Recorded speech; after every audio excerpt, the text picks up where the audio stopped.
રાવણ મંદોદરીનો સ્વામી, સીતાનો કામી અને છતાંય પરમાત્મા જીનેશ્વર દેવનો અનુરાગી. એકવાર એ અષ્ટાવક્ર ગિરિરાજ પર ચડ્યો. સાથે મંદોદરી પ્રમુખા 16,000 રાજરાણીઓ. ચક્રવર્તી ભરતે બિરાજમાન કરેલા 24 તીર્થંકરોના જીનબિંબો સામે એણે ભક્તિનો મુજરો માંડ્યો.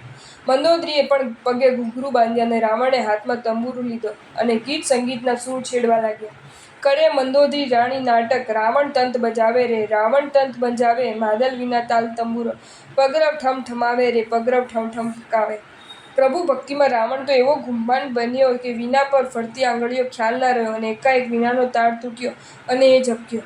એટલે સંગીત અટકી જશે તો મંદોદરીનું નૃત્ય બગડી જશે, એના ભાવ પડી જશે, રંગમાં ભંગ પડશે. એણે પોતાની જાંઘ ચીરી નાખી, અંદરથી નસ ખેંચી લીધી, લઘુ લાઘવની કળાના બળે તંબુરામાં તે જોડી દીધી. તાળ, સૂર અને સંગીત યથાવત ચાલુ ને ચાલુ જ રહ્યા.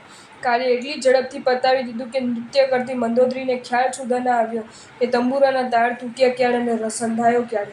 આ ઉત્કૃષ્ટ ભક્તિના પ્રતાપે રાવણે તે સમયે તીર્થંકર નામ કર્મનું ઉપાર્જન કર્યું અને બારણે ઉભેલા નાગરાજ ધર્મેન્દ્રને પણ આશ્ચર્યચકિત કરી દીધા.